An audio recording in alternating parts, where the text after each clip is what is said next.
동아대학병원의 곤역 심혈관 센터에서 심혈관 센터장을 맡고 있는 박종성입니다. 혹시 제 말씀드리는 게 잘 들리시나요? 제가 지금 확인이 안 돼가지고. 네, 잘 들립니다. 아, 예, 감사합니다. 저희 부산 곤역센터는 아주 독특하게 다른 센터들보다 이렇게 소방하고 관계가 굉장히 좋아서요. 저희가 10년 동안 소방하고 일하면서 어떤 문제들을 몸으로 느꼈는지를 저희 곤역센터의 그 경험을 위주로 해서 말씀드리고자 합니다. 오늘 평소에 잘 하지 않던 아주 예민한 내용들을 좀 말씀을 드렸으면 하는데요. 이 주제를 다루시는 오늘 참여하시는 선생님들께서 정책을 만드시고 혹은 정책을 만드시는데 많은 영향을 미치시는 분들이라고 알고 있어서 오늘 한번 좀 적나라하게 말씀을 드렸으면 합니다. 심혈관 질환 응급 환자 전달 체계를 개선하기 위한 이제 사업들을 지금 많이 진행을 하고 있는데 이제 부산 권역의 심혈관 질환 응급 환자 치료 인프라들이 어떻게 구성되어 있는지 간단히 소개를 좀 드리겠습니다. 저희 동아대병원은 2010년도에 부산 울산 권역센터로 지정이 됐었고요. 지금 이제 울산이 권역이 분리가 되면서 부산 권역센터로 일을 하고 있습니다. 오른쪽 그림 보시면 무려 저희 권역센터를 제외하고도 19개 병원이 이 부산에서 인구 350만 명 안에서 19개 병원들이 중재 수술이 가능하다고 표방을 하고 있고요. 대부분의 딱 한 개 병원을 제외하고는 전부 다 24시간 365일 중재 수술이 가능하다는 것을 홈페이지에 다 표방을 하고 있습니다. 우리 보훈병원만 제외하고는 보훈병원은 이제 주말이나 공휴일에는 시술 안 한다고 얘기를 하고 있고요. 나머지 병원들은 24시간 시술이 가능하다고 얘기를 하고 있습니다. 이 좁은 공간에 19개 병원이 일을 하고 있고 실제로는 조금 더 많은 병원들이 20개 넘는 병원들이 중개 시술을 하고 있습니다. 먼저 소방의 분포를 한번 보시면 소방서가 11개가 있고요. 구급대원들이 한 630명 근무를 하고 있습니다. 본부가 있고요. 소방서가 11개가 있고 그 밑에 소방센터들이 있고 70개 구급대가 일을 하고 있습니다. 구급대원들 1인당 담당 인구가 전국에 4위 정도고요. 현장활동 업무 부담이 근무 환자 이송수나 근무 시간으로 전국에 3위 정도 되는 아주 로딩이 많은 지역이긴 합니다. 지도를 잘 보시면 소방안전센터가 분포하는 것은 도로를 따라서 인구 분포가 많은 지역을 따라서 잘 분포를 하고 있습니다. 반면에 이제 병원을 한번 살펴보면요.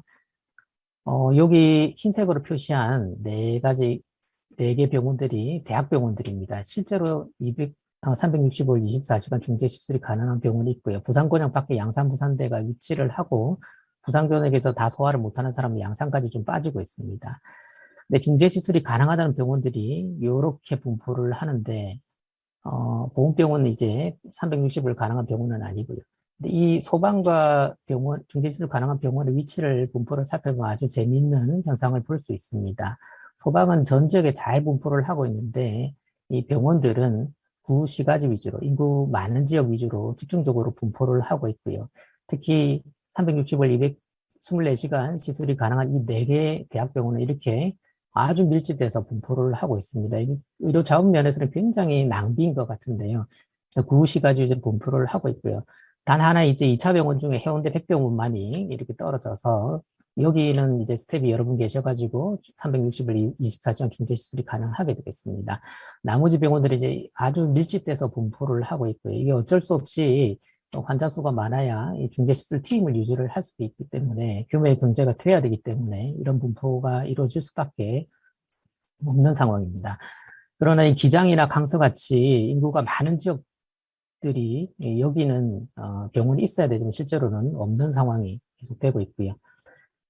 저희 병원에 구성되는 환자 수를 분석을 해보면 이렇습니다. 4호구 같은 경우는 이제 이용도가 굉장히 높은데요. 이런 4호구 같은 경우는 이제 제가 그 지도 의사로 있는 지역이라서 이 환자가 오면은 언제든지 오라고 전화 안 해도 된다고 항상 받아주겠다고 해서 이용률이 굉장히 높은 병원이긴 한데 그 외의 지역들도 권역으로 많이 환자가 오는 걸 보실 수가 있고요. 중간에 동래구, 연제구, 수영구 같은 경우는 좀 환자 수가 작은데 이 지역은 지역에 아주 강한 병원들이 있거든요. 그래서 그쪽 병원으로 환자가 몰려가기 때문에 환자가 적게 오고 나머지 지역에서 오히려 많이 오는 걸 볼 수가 있습니다. 오른쪽 그림을 보시면은 부산이 오른쪽 아래쪽에 위치를 하고 있는데 밀양이나 양산이나 김해 같은 경우에도 그 지역에 강한 병원들이 없기 때문에 권역센터를 많이 이용을 하고 있고요. 거제도 같은 경우는 권역센터 행정구역 상에서는 경상대 권역으로 들어가는데 실제로 이제 그 기능적으로는 저희 권역이 가까워서 저희 쪽으로 많이 구성이 되고 있습니다. 거제 같은 경우에는 이제 뒤에 말씀드리겠지만 중재 시술 가능한 병원이 없기 때문에 저희 병원하고 협약을 맺어서 전략적으로 환자를 받고 있기 때문에 환자를 이용률이 높게 되고요. 그래서 중요한 것은 그 지역의 소방이나 병원들이 이용할 수 있는 언제든지 환자를 받아줄 수 있는 배후 진료를 할 수 있는 그런 병원의 역할을 가진 권역센터들이 역할을 해줘야 된다는 것을 한번 말씀드립니다. 거제 지역 같은 경우에는 인구가 25만 명 되는 지역이죠. 부산 지역에 3개 대학병원이 밀집한 그 지역의 인구가 9만 명밖에 되지 않는데 거제 지역은 25만 명이나 됨에도 불구하고요. 응급의료 기관은 3개소나 있고 그럼에도 불구하고 응급의료 기관 소속에 심장내과, 신경과 전문의가 없습니다. 아주 인구가 많은 지역이고요.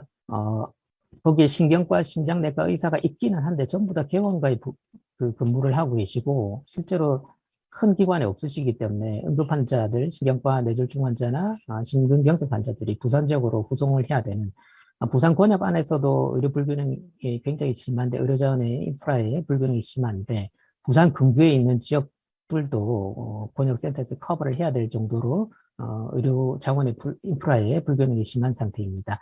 거제에서 부산에 후송되는 시간이 거가대교 뚫려서 이제 시간이 많이 줄어들기는 해도 기본적으로 지금 60분 정도 걸리는데요. 이 긴 시간 동안 환자가 후송되는 시간이 길음에도 불구하고 후송 전 단계에서 저희 쪽 병원에 심전도를 전송해 주는 것은 거의 0%고요. 항혈전제, 아스피린 같은 기본적인 약제를 투약해서 오는 확률도 한 50% 정도에 불과하고요. 다만 다행인 건 병원 체류 시간이 부산 내 경우에는 1시간 정도 되는데 오히려 좀 짧습니다. 이 지역의 응급의학과 선생님들이 중재수술이 불가능하다는 걸 너무나 잘 알고 계시기 때문에 뇌경색 환자나 심근경색이 의심되면 즉각 환자를 후송하시기 때문에 병원 체류 시간이 짧은 장점은 좀 있습니다만은 이 지역은 의료 자원의 분포 면에서는 굉장히 필요한 의료 자원들, 중재 시술 가능한 의료 인력이라든지 장비나 시설이 아주 부족한 그런 지역이 되겠습니다. 소위 말해 취약 지역이 되겠고요. 부산 지역 내에서도 기장이나 강서들이 이런 취약 지역에 해당되는 지역이 되겠습니다. 부산 안에서도 혹은 부산 근교에서도 의료 인프라에 불균형이 심하다고 한번 말씀을 드렸고요. 병원 전 단계의 진단, 후송이 얼마나 중요한지에 대해서 한번 설명을 드리겠습니다. 흉통 환자가 발생을 했을 때 구급대가 현장에 도착해서 바로 중재수술 가능한 병원에 후송이 되는 경우도 있지만 중재수술 불가능한 병원을 거쳤다가 오는 경우도 있을 거고요. 결국 이제 재활관료 치료에 이르게 되는데 흉통 발생하고 구급대가 도착할 때까지의 시간을 저희가 신고 지연, 그러니까 환자가 전화를 잘 안 해서 걸리는 시간이 길다, 신고 지연 요소라고 저희가 보고요. 1급 구급대가 현장에 도착해서 중재수술 가능한 병원으로 후송할 때까지의 시간을 병원 전 단계 지연, 그리고 병원 도착에서부터는 병원 내 지연이라고 나누었을 때 병원 전 단계 지연부터 병원 내 지연을 저희가 시스템 지연이라고 얘기를 하고 있습니다. 지금 구급대 같은 경우는 이제 구급대가 환자를 구송을 하면은 응급실에서 심전도를 찍고 중재시술팀을 소집을 하게 되어 있는데 그렇기 때문에 도어 투 발런 타임 혹은 도어 투 니들 타임이라는 지표를 응급실 도착 저관료 시간을 지표로 삼아서 이렇게 중재시술 잘 하는지를 보고 있습니다. 지금 권역센터 같은 경우에는 전국의 권역센터들이 1시간을 목표로 열심히 중재시술을 하고 있는데 항상 이 권역센터 사업을 시작할 때부터 이 병원에 도착해서 열심히 하는 퍼포먼스만으로 이게 사망률을 줄일 수 있을지가 굉장히 의심스러웠습니다. 부산 지역 같은 경우에는 저희가 권역센터를 한 지가 10년이 됐는데 흉통 발생부터 재관리할 때 시간이 이 당시만 해도 4시간, 처음 시작할 때까지만 해도 4시간 정도가 걸려서 지연이 됐었고요.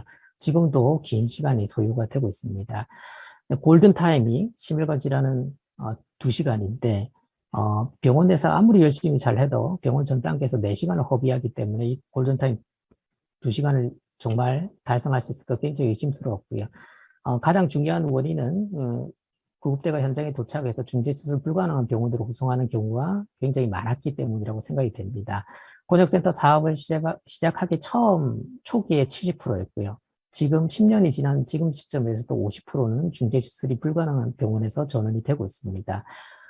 흉통이 생기고 나서 재관리할 때까지 2시간, 이 골든타임 2시간 안에 치료받기가 정말 힘든 부산 지역의 여건이라고 생각이 됩니다. 저희가 권역센터 사업을 시작하고 나서 성적들을 최근에 분석을 해보았습니다. 스태프들이 직접 이제 일일이 차트를 리뷰해서 성적을 분석을 했고요. 사업 전 3년을 이제 컨트롤을 해서 사업 1기, 2기, 3기를 나누고 3년씩 나누어서 성적을 분석을 해보았습니다. 흉통 발생 재관료 시간 한 70분 정도 단축이 됐었고요. 응급실 도착 재관료 시간 한 30분 정도 단축이 됐습니다. 시간적으로는 굉장히 퍼포먼스가 많이 좋아진 것 같았고요. 의료진 환자, 최초 환자 접촉, First Medical Contact, 즉 119 구급대가 현장에 도착해서 재관료할 때 시간까지도 50분 정도. 이 정확한 평가는 불가능한데 대략적으로 저희가 추정했을 때 50분 정도 단축이 됐을 거라고 추정이 됩니다. 근데 이런 퍼포먼스를 좋게 하기 위해서 저희 중재 시스템이 굉장히 혹사를 하게 되죠. 이 노란색이 양성 소집률인데, 그 중재 시스템 소집해서 실제로 병변이 있어서 중재 시술을 했을 때 노란색으로 표시가 되고요. 위양성 소집률은 중재 시술을 팀을 소집을 했는데 실제로 해당하는 병변이 없던 케이스가 되겠습니다.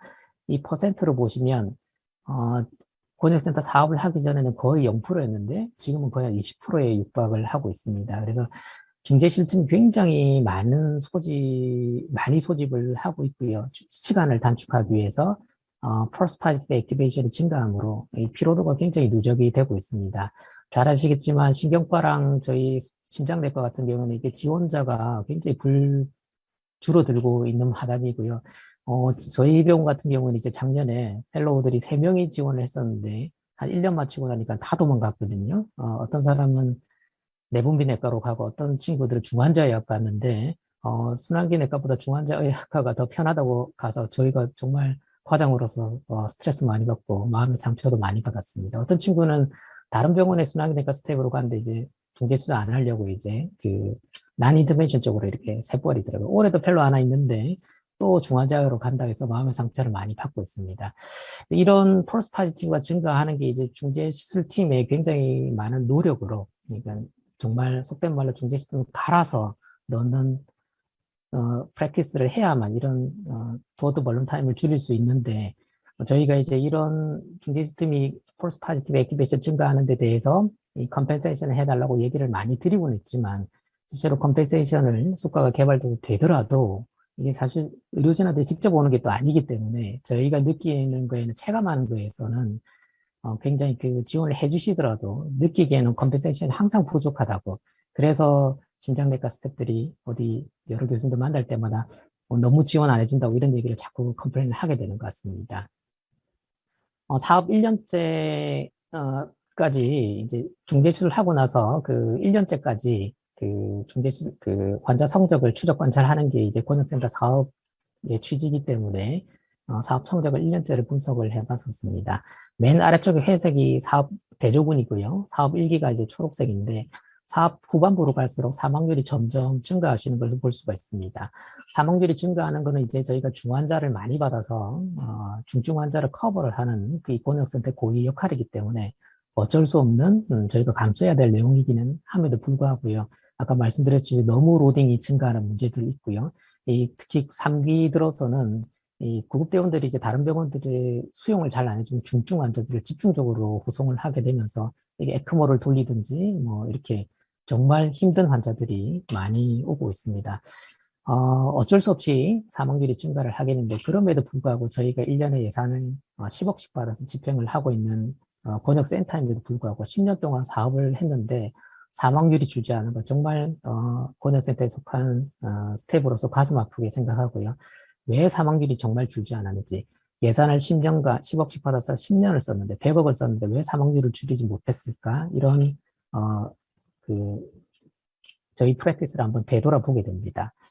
이 데이터는 이렇습니다. 그 이유는 이 그래프로 충분히 설명이 가능할 거라고 생각하는데요.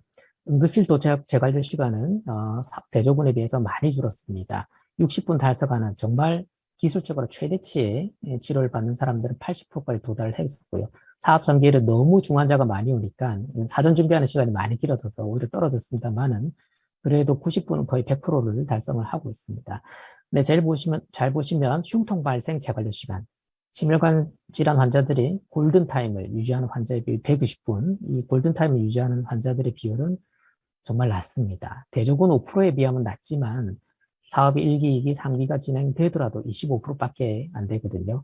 저희가 프랙티스를 열심히 해서 시간을 통계적으로는 많이 줄였지만 실제로 최상의 치료를 받은, 최상의 재관료 치료를 받은 사람은 전체 환자 중에 25% 이상을 넘지 못한다는 게 현실이고요. 그래서 사망률이 줄지 않았다고 개인적으로는 생각을 하고 있습니다. 이제 선생님들 충분히 다 아시겠지만 서브 데이터를 분석을 해오면 원인은 저희가 분석하기엔 이렇습니다. 2차 후송, 병원 간 전원이 굉장히 많다는 게 그 이유라고 생각이 되고요. 사업 초기 한 70% 정도 됐는데 지금도 사업 상기가 되었는데도 한 50% 정도가 병원 간 전원이 이루어지고요.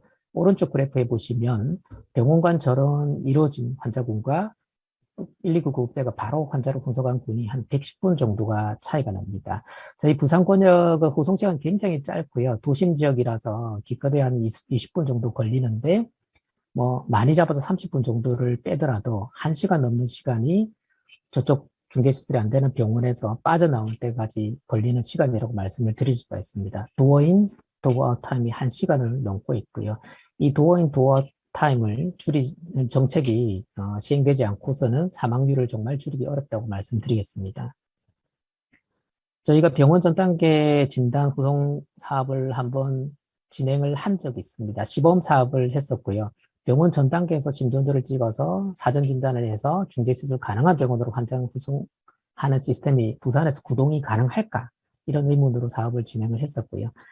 119 구급대가 플러스 메디컬 프로텍트 환자가 응급실에 환자를 구급차에 옮기고 나서 바로 심전도를 찍었고 저희 심전도를 권역의 전문의들한테 보냈고요. 중재 시스템을 저희가 환자를 후송할 병원에 중재 시스템을 조기에 소집을 했습니다. 그때는 경북처럼 이렇게 패스트트록 같은 프로그램이 없어가지고요. 핸드폰으로 찍고 이렇게 카톡으로 날려서 환자를 진단을 했었고요. 중재 시술 불가능한 병은 거치지 않도록 의료 지도를 바로 수행을 했었습니다. 그래서 First Medical Contact 벌룬 타임을 90분 미만으로 유지하는 건 사업을 목표로 했었고요. 운이 좋게 이제 소방에서 굉장히 많은 협조가 되었었습니다. 2016년부터 3인 1조로 출동을 했었고, 일반 심전도로는 이렇게 12유도 심전도를 찍을 수가 없거든요. 그래서 12유도 찍을 수 있는 심전도를 많은 예산을 들여서 소방에서 구매를 해 주셨고요. 제가 기억에는 4억 정도 예산을 쓰셨던 걸로 기억을 합니다. 스트로크 환자들하고 다르게 이게 눈으로 봐서만 알 수가 없기 때문에 환자 진찰하고 심전도를 리딩하는 교육들을 굉장히 오랫동안 했고요. 이 기본 교육 과정이 우리 학생들 심전도 교육과는 것보다 훨씬 더 긴 시간을 교육을 하고요. 실제로 환자를 심전도 찍는 훈련까지 시켜서 핸드폰으로 전송하는 시간까지 3분 내를 유지하도록 교육을 열심히 시켰습니다. 그리고 중재시술 심전도를 찍고 중재시술 가능한 병원을 약속을 저희가 미리 다 했었었고요. 일단은 기본적으로 흉통이 있고 나서 후송 시간이 10분 이상인, 그러니까 위험 지역에, 취약 지역에 분포하는 환자들을 대상으로 했었고요. 사전에 약속한 중재시술 가능한 병원으로 환자를 1차 후송하게 함으로써 병원 선정 과정을 굉장히 단순화했습니다. 오른쪽 그래프에 보시면 북부의 구포성심병원 같은 경우에 제가 화살표 볼 수 있는 여기인데 주간에는 이쪽에서 하고요.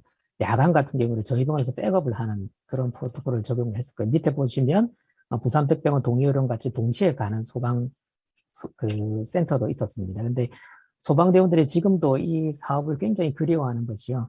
미리 갈 병원을 지정해 뒀기 때문에 환자 선정하는데 힘들지 않았다는 거고요. 이 사업을 다시 해줬으면 하는 가장 큰 이유가 언제든지 받아줄 수 있는 병원이 정말 필요하다고 소방대원들이 이렇게 요청을 하게 됩니다. 실제 케이스고요.